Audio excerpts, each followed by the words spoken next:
Welcome to Music and Medicine. I'm your host, Dr. Moshe Lewis. Really excited to continue our tradition of musical legacies. Today, having Michael Henderson Jr. with us, son of the famous Michael Henderson.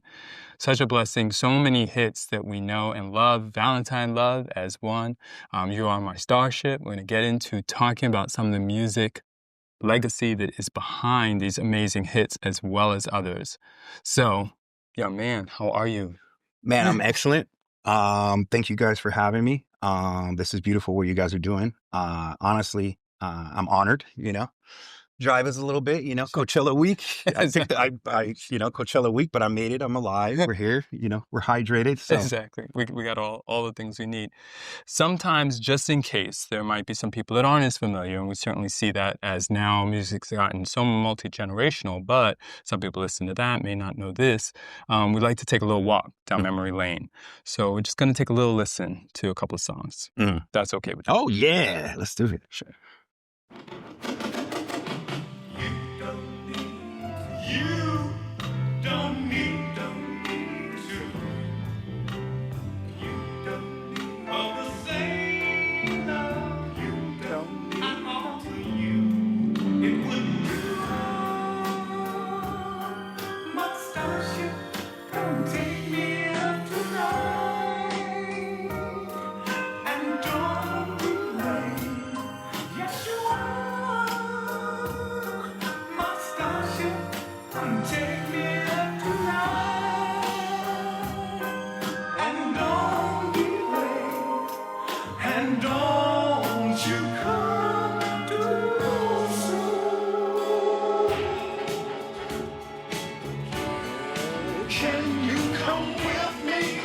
I was listening on the way over. Can you?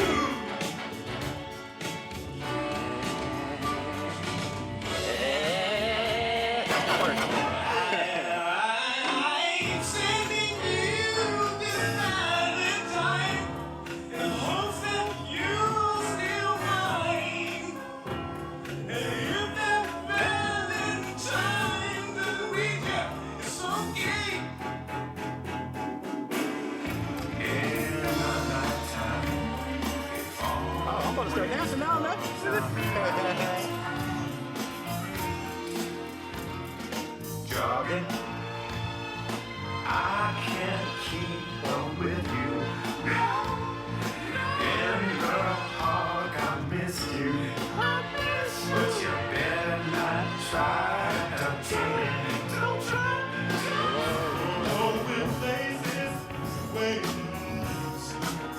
I got a remix for this one too. Okay.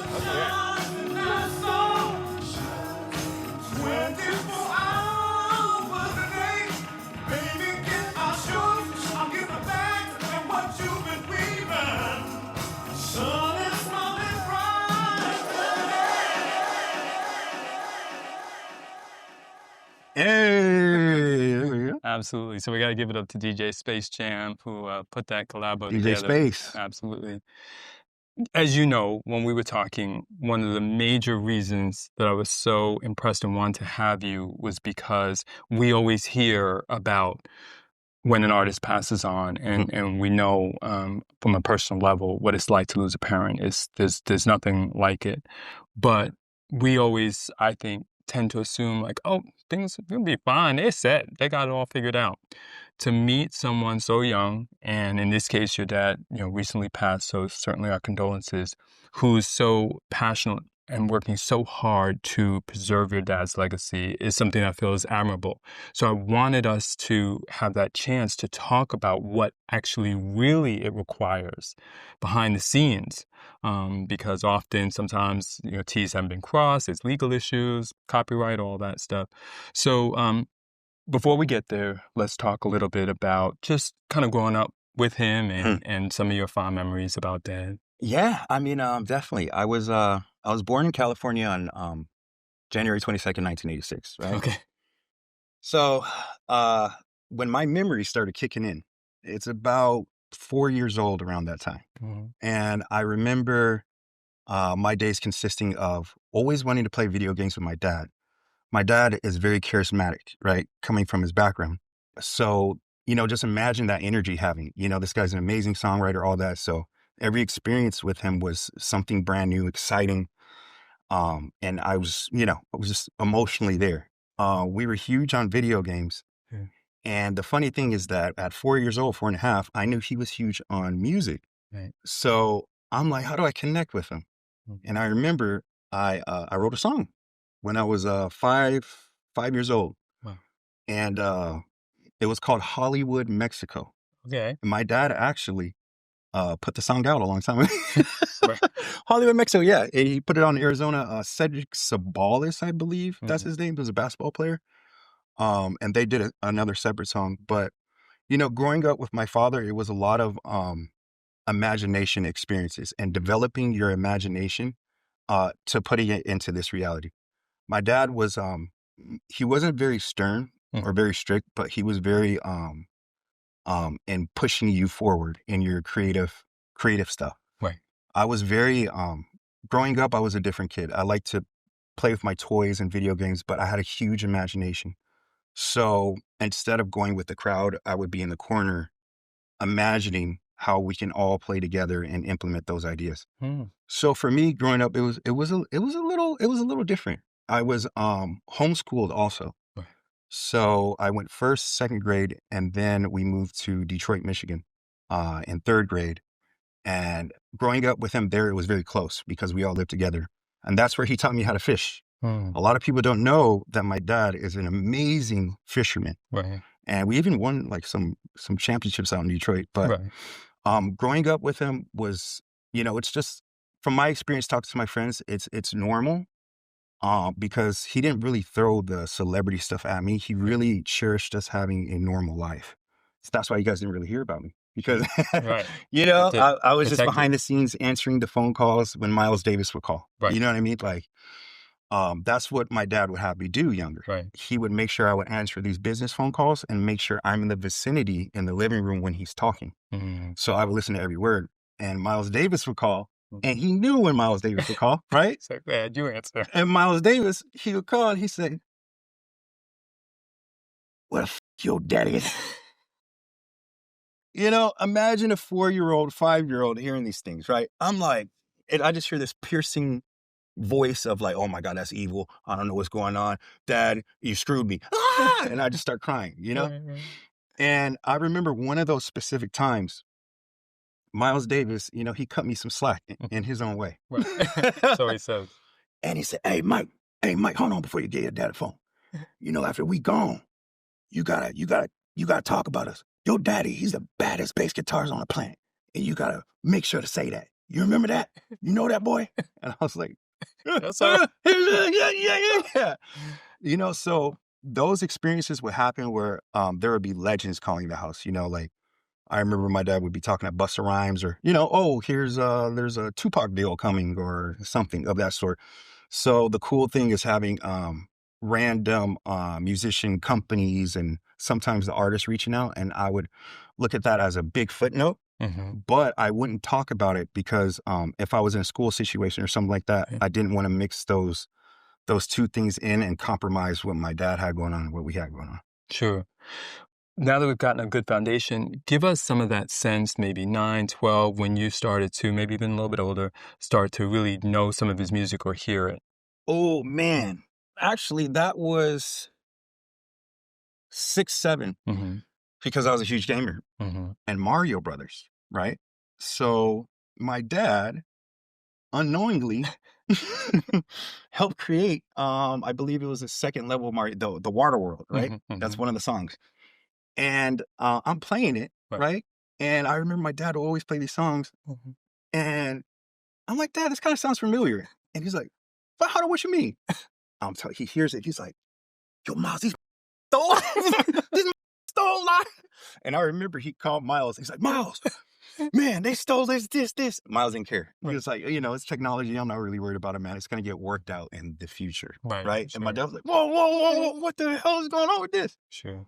So I remember specifically that. And throughout the years, it was a lot of people taking, their stuff and adding their own tone on it, right? Right. Whether they sue or whatever, that's up to them, right? But it was a lot of listening to music Mhm. and seeing who took what. Right. Sure. I'm talking a lot, and I got trained on that. Sure. And also through these conversations, I was also being trained on contracts Right. and business. So he would be talking to BMI and ASCAP. I learned what quarterly payments are at 7 and 8 years old. I'm like, oh, okay, there's no money coming in, you know, Sure. Right. you got to wait for that cycle. And I learned at a very young age about patience with money because of that. Hmm. And I learned about the trials and tribulations of these artists behind the scenes, even the ones where it seems like they make a lot of money. Sure. You know, I've learned what entails that. A lot of these artists, like my father was a businessman, a marketer, a licensor, a publisher, songwriter, friend, father. These people were doing so much at an extended period, you know, and I Right. was just there soaking up this information of everything he would do at a young age. Sure. Take us to Detroit, because I know some of the Mm. types of people that might drop by or that you might be in the company of are people that were like, wow, I didn't know Mr. Henderson worked with, so I'll let you fill in the blank, Stevie Yeah, and so yeah. forth. So, yeah, man, in Detroit, it was, so when I lived in Detroit, me personally, Hmm. I was 9 years old. We drove cross country from California, and it was a beautiful trip. Sure. It was from California all the way up to Detroit, and we visited my grandma there. And most of the time when we were driving on that route, it was more about my dad connecting with old musicians and Mhm. running up the shows. Right. I mean, like he was you know how they say, oh, guitarists, they live on their guitar. You know, like he just loved the show and all that aspect about it. So besides the quarterly payments he was doing and the marketing, it was about reconnecting with phone calls. Phone calls Hmm. were a huge thing for those guys, right? Right. Because it's you call your guy, you know, for example, my dad, he would play with these band members, Axe Band. Shout out to Axe Band, by the way. You know, he called them, hey man, I got an idea. What's the idea? Well, you know, my Valentine love, it need a boom bap instead of the, you know, and to them, it's everything. It's like, Sure. I got you, man. You know, Exactly.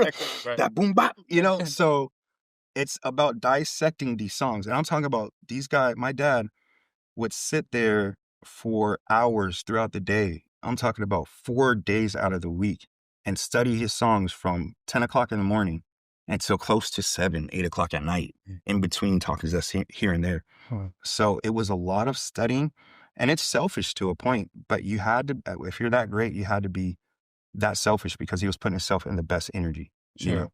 Because if you look at the credits of a lot of everything he did have a lot of collaborators, but Hmm. a lot of the songs were written by him. Okay. So it's a lot of him, you know? Right. Absolutely. And his creative process was completely zoning out and imaginative. Like when my dad gets in these trances and states, he'll be right in front of you, but he's seeing past you. Mm-hmm. He's creating so many different stories within his head and seeing how this stuff lays out. When I was younger and I'd ask him, like, what are you doing? He's like, oh, you know, he'd either say I'm talking to my friends Right. or, you know, I'm just, you know, doing whatever. As I grew a little bit older, like 11 years old, that's when he started breaking down what was actually happening and how he created, for example, he created You Are My Starship. Right. I was going to ask you about that. How he created this song, it was originally supposed to be for Miles Davis.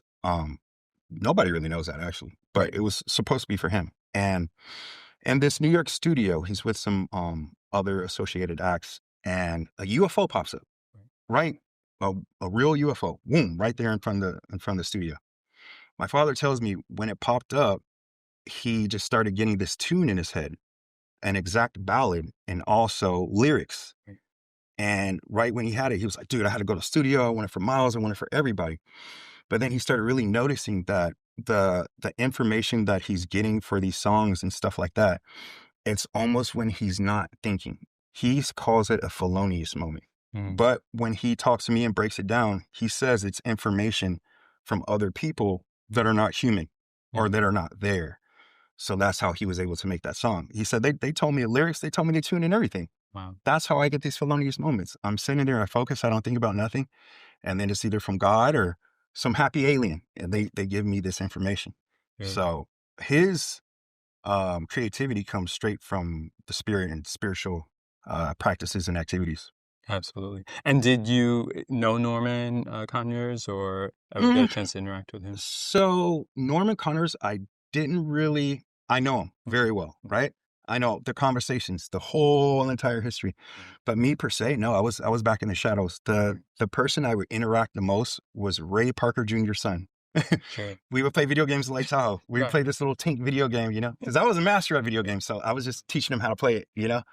And so the most interaction on that would be, yeah, with Ray Parker Jr.'s son. Right. And we would play video games. But as far as I would just answer the phone calls. I Right. was like a little mini secretary. Exactly. So So it sounds like all those things kind of really put you in good stead in what you're trying to do now, which is really preserving his legacy. So mhm, talk to us about what you learned and sort of that process, at least in these first few years, because I know it's still early. yeah. So with that, so the thing I've learned so much from that. I mean, just from my father passing about having your copyrights and ownership. And then also, let's say do you know the state laws of if this artist dies here? Like, Mhm. what do you have to do? What court system do you have to go through? Or do you have to go to a court system? Um, all kind of stuff. And I will say this, if you're a famous musician listening and you have your family out there, set up a living trust, please. It's not that hard. Hello. It's not that hard. Nobody's trying to kill you. Right. Set it up, please. Sure, It's right, just, they're so scared. Yeah. right, Set up these things. Luckily, my dad did. right. But And it can be revocable, so it yes, can be adjusted.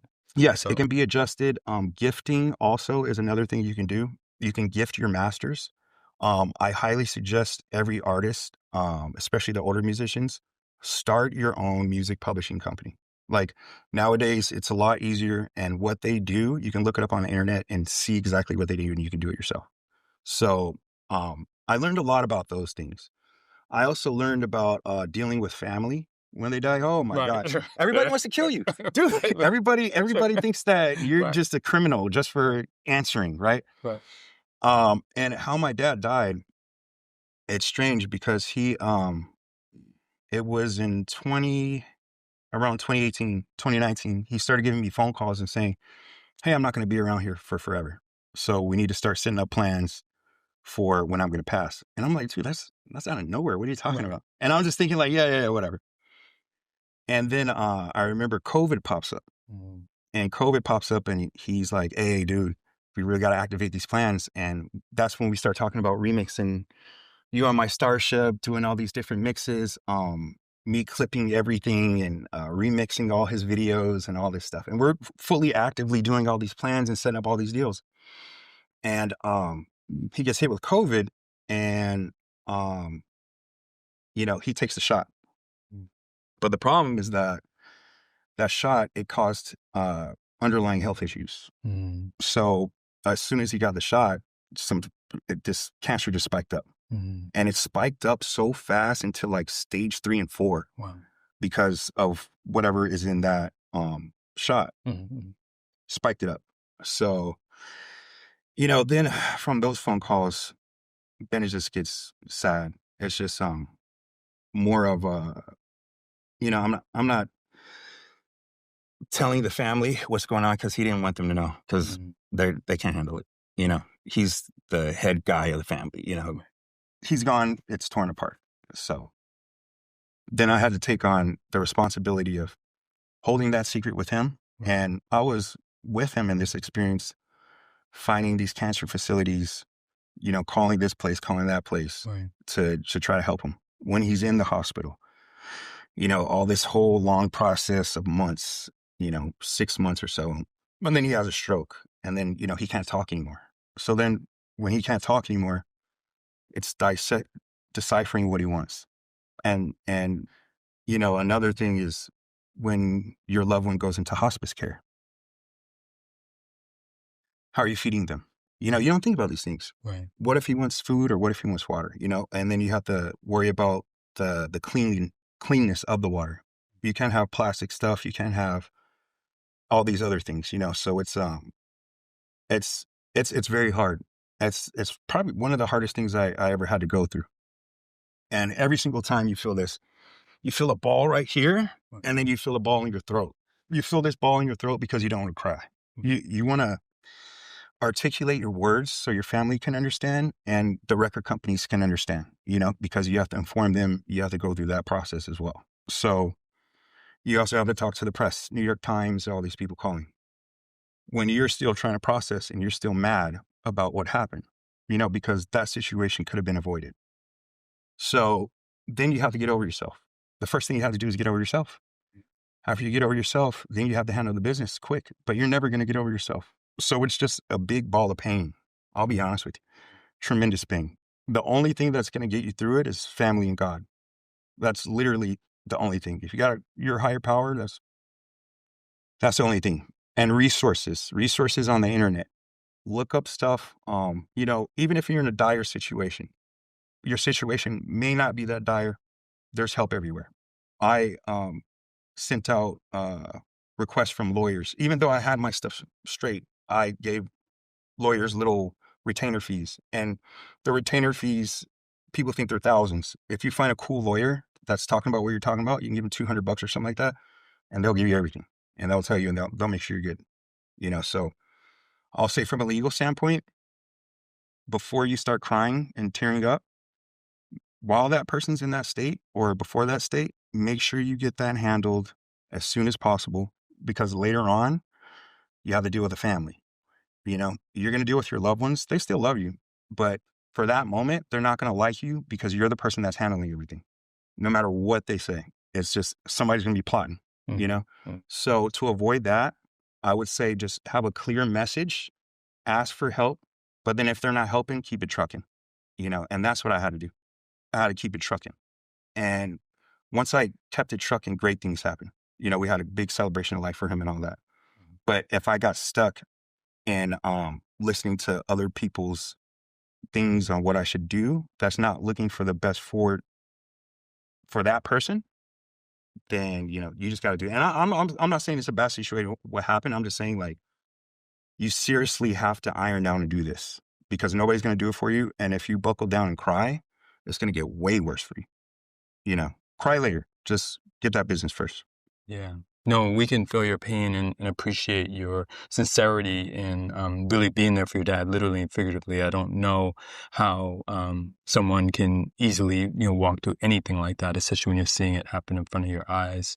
What were or are some of those pearls that you have for people about either finding out about the copyright? Because it seems like such a complex world, and people just assume like, oh, the lawyer took care of it, the studio took care of it. What are just some of those key things that people need to do to figure that out?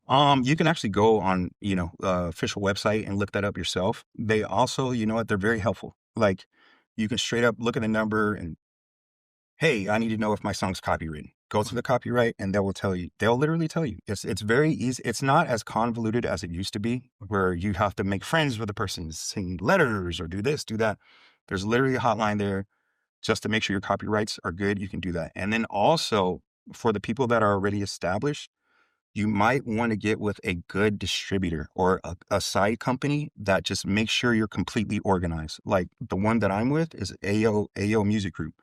They take on a couple people here and there, but there's a lot of niche ones, right?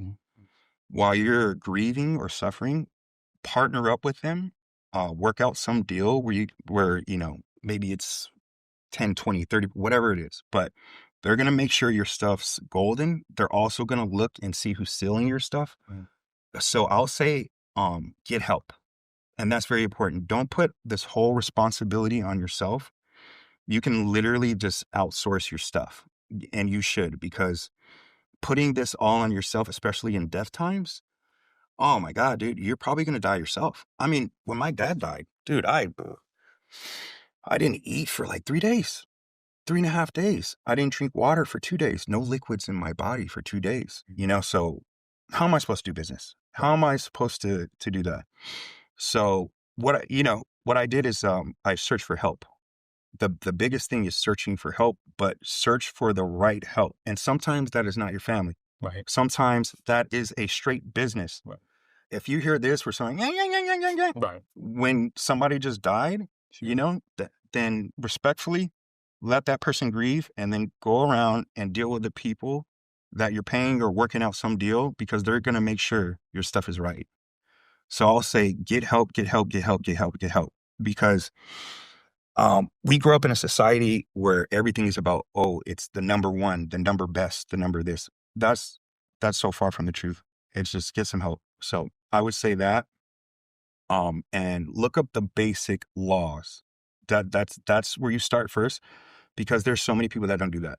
Just starting with those two basics, help, look up the basic laws. That simple. Chat GTP. Right. You can, right. Boom. Yeah. Exactly. It's like, dude. Got a personal lawyer right there. Yeah, you have your own personal lawyer, program it, help me, this is my situation, and then shoot it off, and literally it will answer it for you. Right. I saw, obviously, pulling discography, that Tupac had sampled. Who are some of the people that sampled that you wouldn't have expected? Oh, as dude. you went through the list? Rick James. Right. Rick James, dude. Rick James, You Are My Starship. Exactly, right. Totally different version. Dude, and you know what's funny? I don't know how I was a kid and let that slip. Right. I was sure, like, I'm like, how did I let because that slip? it wasn't pushed. Exactly. I saw the performance just a week ago. Rick James. I couldn't believe it. I'm like, You Are My Starship. Did I not see this? Dude, that guy's amazing. I'm like, Rick James, You Are My Starship. Gary Bartz. Gary Bartz, make me feel better, make me feel better, make me feel. My dad and Gary Bartz have a song. Mtume, you know, I'm like, you know, all these guys, I'm like, dude. Yeah. Another one, Earl Sweatshirt. You know, there's a song there. I was like, wow. I was really shocked. One of the ones that surprised me when I was young was Nas. The reason why is because I was right there for that experience. Right. And I remember exactly how it came in. No, it wasn't a CD. It was a cassette, and it was set in this like beat up paper bag. Right. And my dad was like, "What the hell is this?" You know, we didn't know if that was a bomb or something. You know, we're like, "What the hell?" It came in the mail. Yeah, it came in the mail, and it was like some demo tape. Sure. And it had some kind of message or something like that, like to sell it a little bit. Sure. I can't remember what it was because I was young. Sure. My dad plays it, and he expected it to be complete trash. He was like, "Dude, whoever did it," he was like, "Whoa, Mike, this is the future. What you think about this?" I was like, "Dude, that is a ridiculous song." And it happened to be the song that Nas used to get his first record deal. Right. And, the song, and now it's a classic, right? But that really just blew my mind how it happened, because I saw it right there. It was like a dirty paper bag. And then you go to that, and that's Nas? I was like, oh my God, he's like the best rapper, So that really, seeing that process really shocked me. And my dad was it taught me a lesson too.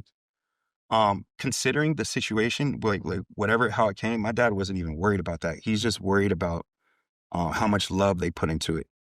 Were they really, did they hear the same message he heard, or, what was the effort put into?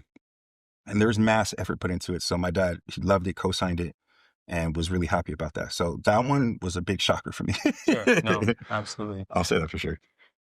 Even though it's emotional, talk to us about the passion that you have for the music, because we know that you are doing some remixes and things like that, and really continuing the legacy, where that comes from and how you continue to hone it, because it's rare. We don't see it as often. If anything, often people are like, yeah, my dad did that or my mom did that, but this is my lane. Well, for me, I know exactly where my dad's ingenuity comes from, and I know it's not from an earthly thing. It's from alien intelligence. So for me, that excites me, right? And I'm like, I don't think a lot of people understand the messages they get when they get music, or what it is, or who is talking to them or communicating with them. So how he broke down that mystery. And this is something that he can talk to everybody. You know who understood it? Miles Davis. You know what happened, actually? Another thing before my dad died. Sorry, but Miles Davis came to me in a dream, like in 2014 or something like that. And he literally was telling me how my father was going to die. I didn't believe it. I was like, what? That's crazy. And he died pretty much exactly how that happened. And even in that vision, Miles Davis showed me where my dad goes after he dies. And he said, well, what's important about this is what you're going to do.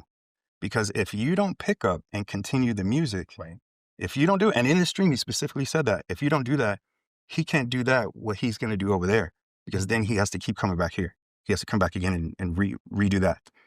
So that is ingrained in my soul. That specifically right there, so I have a deep understanding of why I'm supposed to be here on this earth, so for me, it goes deeper than just the money and all that stuff. It's about continuing my father's story from one, continuing a human history story that's always frowned upon. My dad couldn't talk about this stuff back then. Miles Davis couldn't talk about this stuff back then.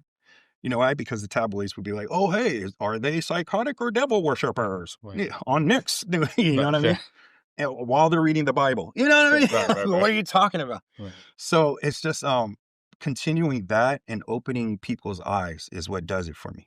So the music that I'm continuing from what he created, I'm continuing a legacy that goes with my family, with the history, and with humanity as well. So that's what the passion goes for me. I don't even get sad about it, because that message I know is more important than me and my father.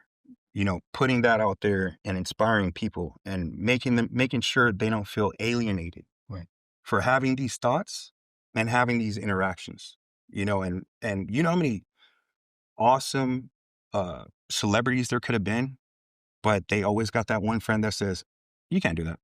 Or whatever. It's like, no, dude, this is amazing. Look. No, that's shit. It's like, no, it actually isn't, but and then that's where we get to in the industry where things start becoming the same. And it's like, oh, well, we're at this playing field, we're all that. Back in Miles and Michael and them, it's all about inspiration. Oh, that's a badass. Let's go. Nowadays, it's like, that did a dot. Sure, right. Should we kill him or something? Should we kill him? Right. It's not. So it's just for me, it's a big task, but I want to bring that back. The collaboration and excitement, that connects us humans with the universe. Right. Maybe that sounds cheesy. Maybe it doesn't. To me, that's everything. Absolutely. Our show is called Music and Medicine. And when you hear those words, what does it mean to you? Music and medicine. You know what's crazy? When the first reaction in my head when I hear it, it's like, yo,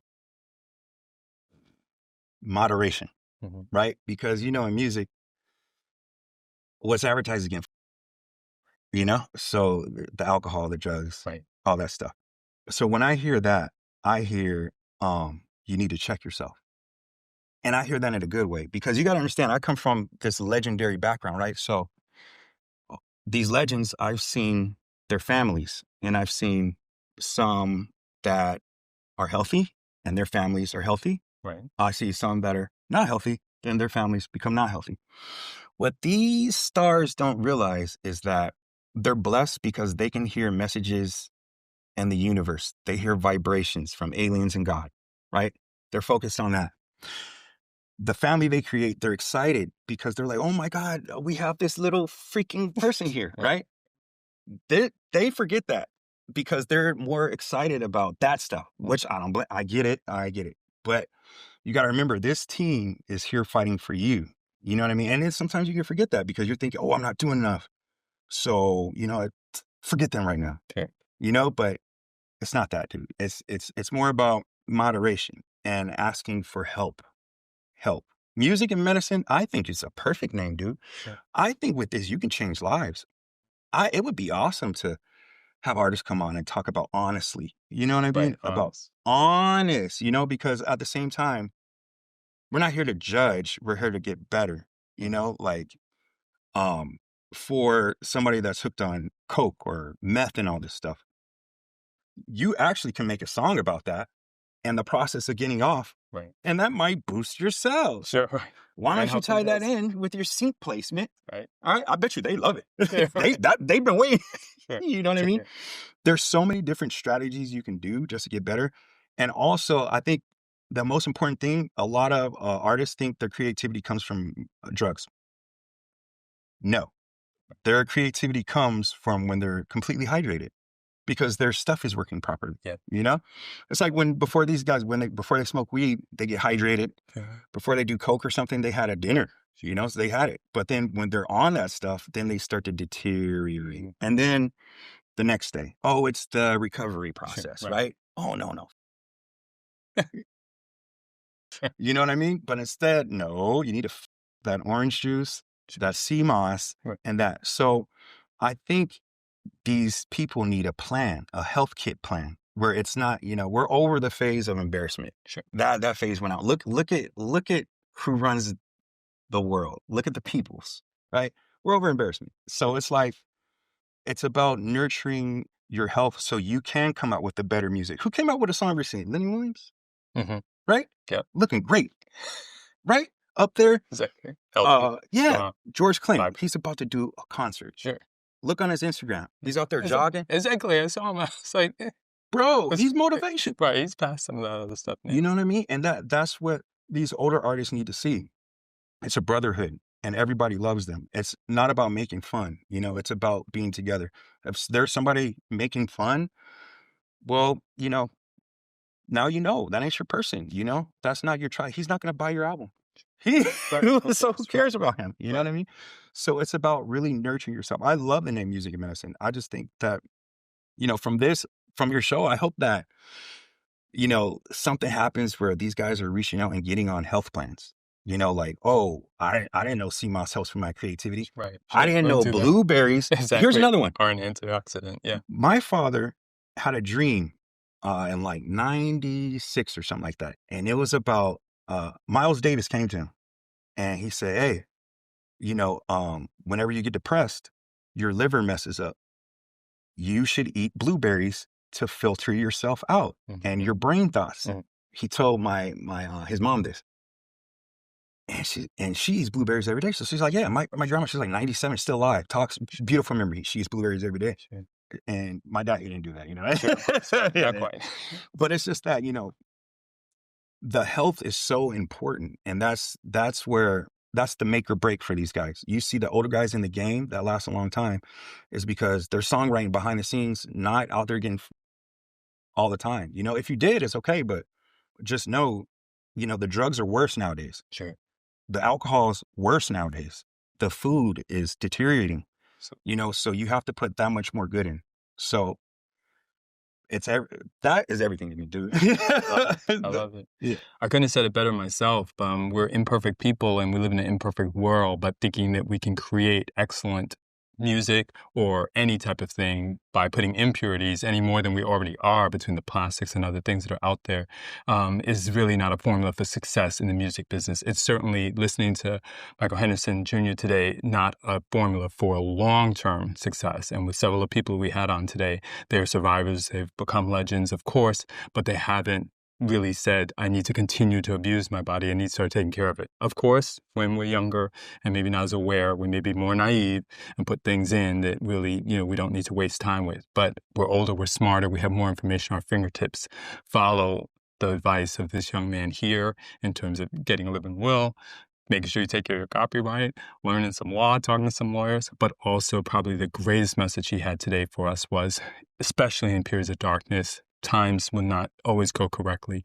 Don't be afraid to ask for help and to seek help. And you've been a help and a source of inspiration to us today. Thank you so much. Oh, dude, I appreciate it. And then, dude, you're a doctor, so you guys should reach out to him. You know what I mean? Like literally side message him and be like, yo, I feel this way. So even say it, my creativity, I have writer's block because of this, right? And I've noticed some other people, they have writer's block because maybe they're scrolling too much. And when they're scrolling, they're not hydrating because the phone is boiling their blood in the thing. Right. They get lazy. So they're like, oh man, okay, I'm gonna rest. But then that turns into 5 years. It's like, damn, I'm supposed to come out with that album. Exactly. Why? Too many distractions. Yes. Cut it off, set a date, schedule. It'll change everything. Absolutely. Thanks so much. I love your passion, love your humor and positivity. It comes across. Thanks so much for keeping your dad's legacy alive. Dude, thank you for having me. I mean, this is amazing. And I hope a lot comes from this. Sure. Thanks so much.